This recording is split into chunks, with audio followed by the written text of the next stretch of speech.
Todos os seres humanos que povoam a face da Terra hoje não são o homem de fato. Nós somos animais intelectuais. O homem é o rei da criação. É um nível espiritual elevado que nenhum de nós tem. Nós precisamos abandonar a condição de animal intelectual para poder alcançar o status de homem. E de homem poder anelar o status de super-homem, aquele que de fato se uniu ao Cristo. É preciso compreender essas coisas se é que de verdade nós queremos ter uma vida espiritual real e não baseada em fantasias ou em dogmas que não levam a nada. Existe um código antigo de Anahuac que diz: os deuses criaram os homens de madeira e depois de havê-los criado, fundiram-os com a divindade. Mas logo em seguida, esse código acrescenta: nem todos os homens conseguem se integrar com a divindade. A primeira coisa que se necessita é criar o homem, antes de poder integrá-lo com o real, com isso que é o divino. O animal intelectual é chamado de homem de forma equivocada, porque nós ainda não somos o homem. Se a gente comparar o homem com o animal intelectual, nós vamos verificar que fisicamente o homem e o animal intelectual são idênticos. Nós não estamos falando aqui de biologia. Cada um de nós, fisicamente falando, somos idênticos ao homem, porque nós somos feitos à imagem e semelhança do Criador. No entanto, internamente, animicamente, o nosso nível espiritual não é de homem. Nós somos um animal desejante, com a psique caótica e provido de um intelecto. Reflitamos um pouco. Com a quantidade de impulsos, de desejos, de instintos inconfessáveis que cada um carrega dentro de si, o que aconteceria se nos tirassem o intelecto? Se nos tirassem o intelecto e ficassem nós apenas os impulsos que a gente carrega dentro, apenas aqueles pensamentos que vêm à nossa mente, mas que a gente não pode confessar para ninguém. Os pensamentos e desejos que passam pela nossa mente. Você sabe muito bem do que eu estou falando, você que me escuta. As pessoas que sentimos desejo e que nós jamais poderíamos assumir, as vontades que passam pela mente e a gente fica bem caladinho e não comentar nem com a esposa ou o esposo, aliás, muito menos com a esposa ou o esposo. Como seria o nosso comportamento se não fosse o intelecto dentro da gente para nos dizer: isso aí não pode fazer. Se eu fizer isso, eu vou tomar um tapa na cara e ir para cadeia. Se eu deixo esse impulso vir à tona, eu perco a esposa na hora, ou meu marido me deixa na mesma hora. Se eu pego o saco de dinheiro do banco ali, vou parar na cadeia. O que aconteceria? Sem o intelecto, qual seria a nossa diferença para os animais? A crua realidade dos fatos é que seria nenhuma. Não haveria diferença. Nós carregamos no nosso interior uma multidão de instintos inconfessáveis, de impulsos e desejos que fazem com que, internamente falando, espiritualmente falando, nós não temos ainda o status de homem. E quando eu falo de homem, eu estou falando de homem e mulher. Falo de homem no sentido de humano, evidentemente. Nós somos um animal intelectual, ou seja, uma criatura recheada, carregada de impulsos internos e instintivos, indizíveis, que possui um intelecto que ajuda a ajustar um pouco esses impulsos e nos fazer um pouco mais sociáveis para viver em sociedade. Mas os instintos estão ali, em todos nós. Quem disser que não tem é um mentiroso ou mentirosa descarado. Um hipócrita do nível dos políticos mais cínicos aí que nós temos. E por que nós não somos homens ainda? ainda que todos nós nos qualifiquemos como tal, acreditando que nós somos o homem sobre a face da terra. Por quê? Porque, como dizem as Sagradas Escrituras, o homem é o rei da criação. Ao homem foi dada autoridade sobre a natureza do mundo. E quem de nós poderia dizer que nós temos autoridade sobre a natureza? Quem aí que me escuta, que é capaz de ordenar e comandar a terra, o fogo, a água e o ar? Quem é capaz de controlar vulcões e terremotos, os mares e as feras da floresta? Nós, meus amigos, nós não controlamos nem os nossos processos psicológicos. Como que nós vamos controlar a natureza? A gente não tem o controle nem dos nossos pensamentos que estão dentro da gente. O que dirá autoridade sobre a criação? Quando uma pessoa tem depressão, por exemplo, o que ela faz? Ela não sabe o que fazer com esses pensamentos derrotistas, negativos, que dominam ali a mente dela. Ela simplesmente não sabe o que fazer. Ela se torna vítima desses pensamentos e sentimentos negativos. Ela se torna prisioneira de estados negativos dentro da própria psique, da própria psicologia. Como poderia um ser humano que não tem controle nem do que passa dentro dele mesmo ser o amo da criação? Para ser rei da criação, antes a gente deve se tornar rei de si mesmo, deve se tornar senhor do próprio mundo interior, dos próprios processos psicológicos. E hoje por hoje, o ser humano é vítima da natureza, é vítima das circunstâncias que nos cercam. Tudo nos acontece e a gente não tem qualquer vontade soberana diante da existência. O nosso controle sobre o que nos vai acontecer é o mesmo que nós temos se vai chover ou não. Se está trovejando ou relampejando ou não. Nós não temos qualquer controle das circunstâncias que chegam até nós. Às vezes a gente sente que a vida é um liquidificador nos chacoalhando. É assim ou não é? E os problemas vão nos chegando, a gente não sabe nem o como, nem o porquê. Esse não é o homem que o Gênesis se refere nas Escrituras. A gente precisa ter claro isso. Nós não podemos conceber o homem autêntico convertido num escravo da natureza, incapaz de governar a si mesmo e convertido no joguete das forças bestiais da natureza. Ou se é rei do universo ou não se é. No último desses casos, fica demonstrado o fato concreto de que nós não chegamos ainda no estado de homem.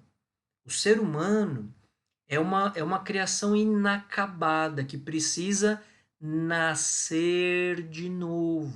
Existe algo em nós que nós temos que eliminar de dentro de nós e existe algo que nós temos que edificar dentro de nós. Temos que eliminar o pecado e nós temos que edificar o homem. Em verdade te digo, quem não nascer de novo não pode ver o reino de Deus. Disse-lhe Nicodemos: como pode um homem nascer sendo já velho? Poderá entrar uma segunda vez no seio de sua mãe e nascer? Respondeu-lhe Jesus: em verdade te digo, quem não nascer da água e do Espírito não pode entrar no reino de Deus. O que nasceu da carne é carne, o que nasceu do Espírito é Espírito. Todo nascimento é algo de caráter sexual. Dentro das glândulas sexuais do animal intelectual, existem certos germens solares, certo elemento criador, uma vez que a energia sexual é a energia criadora da vida.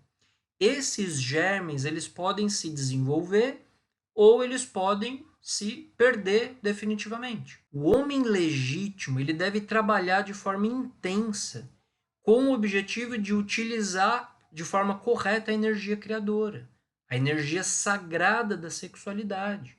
A energia da sexualidade é a única energia capaz de criar vida. Portanto, ela é uma energia sagrada. Ela não é uma mesa de ping-pong, onde cada um faz o que quiser, como a humanidade está fazendo hoje. É algo sagrado. O trabalho com essa força, ela tem dois objetivos: eliminar os defeitos que todos nós carregamos dentro e também o de criar o homem legítimo dentro de nós, de nascermos pela segunda vez, pela água e pelo fogo, pela água e pelo espírito. Se o homem não elimina de dentro de si todo o mal, todo o pecado que cada um carrega, todos os ódios, rancores, invejas, egoísmos, etc., jamais poderia edificar o homem dentro de si e integrar esse homem com o divino.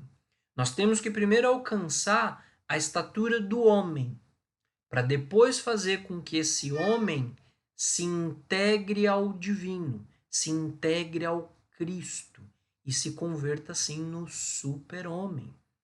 É claro que não é nada fácil chegar ao super-homem.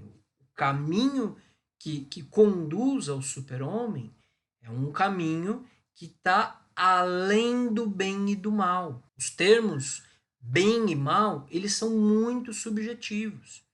A gente diz que uma coisa é boa quando ela nos convém e uma coisa é má quando ela não nos convém. Caifás, o chefe dos fariseus, ele classificou Cristo como mau e perverso, como um arruaceiro que estava causando tumultos em Jerusalém na religião judaica. Na perspectiva subjetiva de Caifás, o Cristo era mau. Dizer que uma coisa é má e outra coisa é boa é muito fácil. Qualquer pessoa, qualquer mentecapto pode criar o seu próprio conjunto de rótulos mentais e apontar: isso é bom, isso é mal. O difícil mesmo é a gente saber identificar o bem do mal e o mal do bem. Bom é tudo aquilo que está no seu lugar. Mal é aquilo que está fora do seu lugar. Por exemplo, o fogo cozinhando a comida é bom. O fogo queimando os móveis da casa é ruim. O fogo em si é mal? É bom? Nenhum nem outro. Ele é algo que está além do bem e do mal. As virtudes, elas são boas.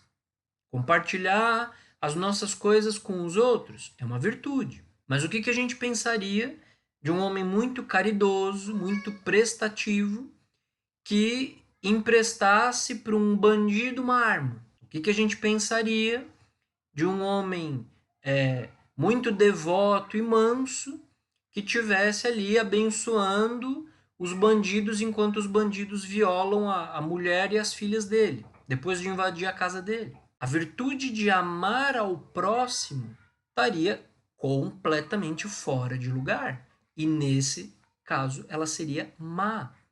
O caminho que conduz ao super-homem, ele está além do bem e do mal.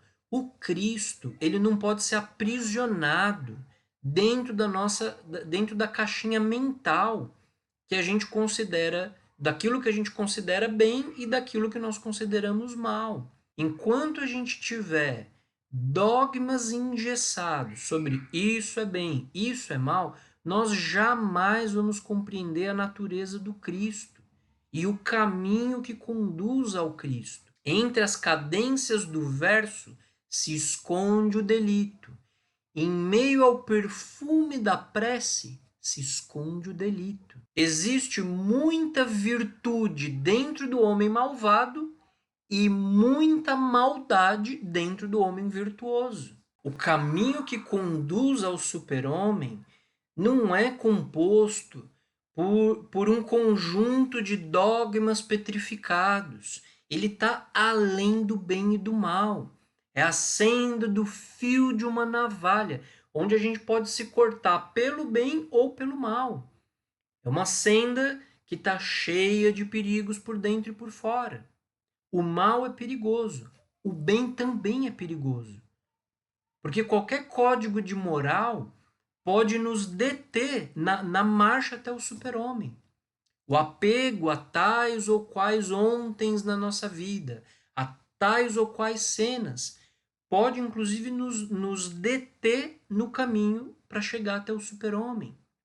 As normas, os procedimentos, por muito sábios que eles sejam, se eles se encontram enfrascados em tal ou qual fanatismo, em tal ou qual preconceito, em tal ou qual conceito, seja materialista ou religioso, ele pode se tornar um obstáculo no avanço para o super-homem. O super-homem não é um santinho do pau oco, ele não é um coroinha de igreja, uma pessoa boazinha.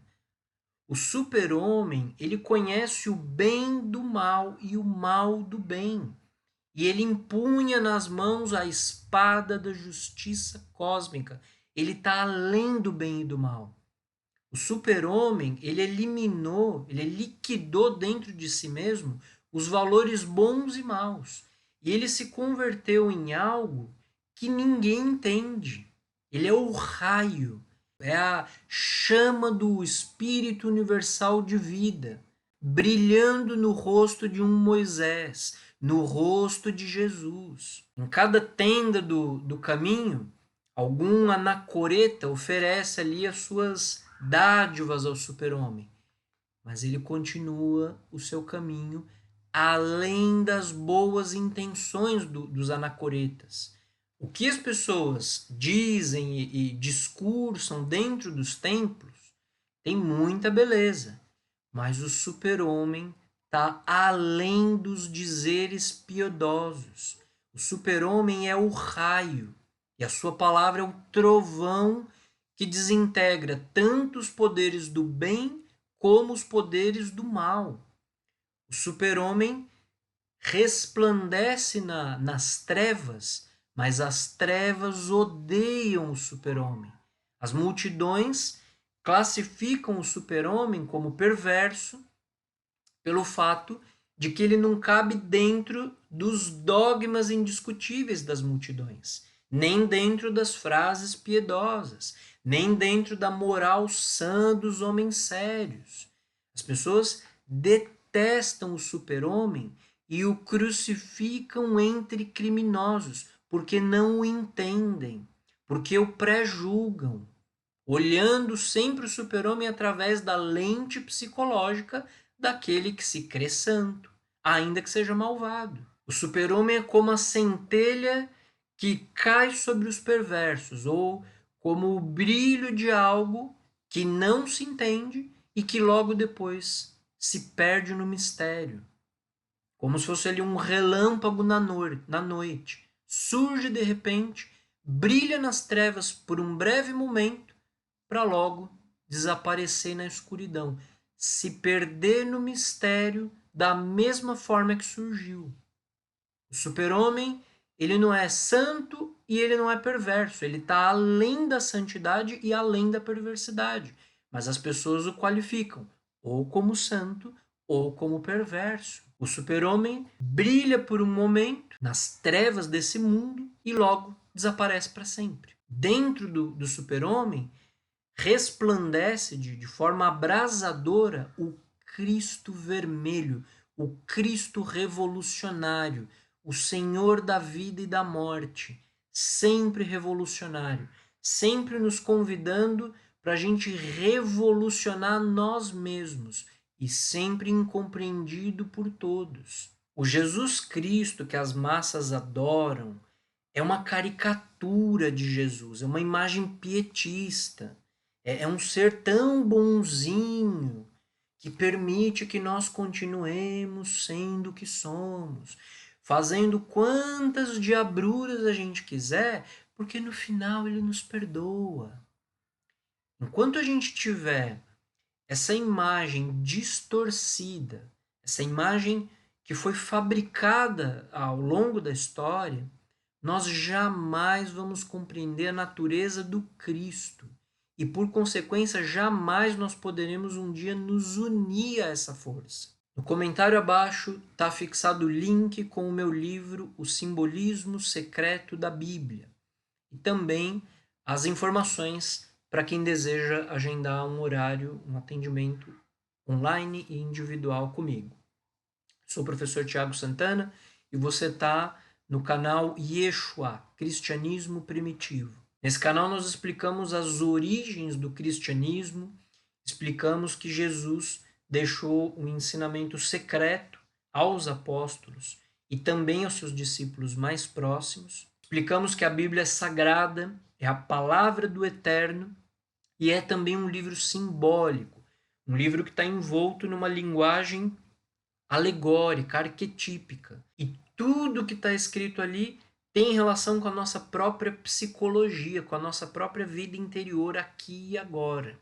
Nesse canal, a gente explica qual é essa linguagem e qual é esse conhecimento por trás do simbolismo. E esse simbolismo, esse conhecimento estava nas origens do cristianismo, mas hoje, lamentavelmente, ele se perdeu. Curta esse vídeo, se inscreva no nosso canal, compartilhe e ajude o nosso canal a chegar até mais pessoas. Um abraço a todos e até o nosso próximo vídeo.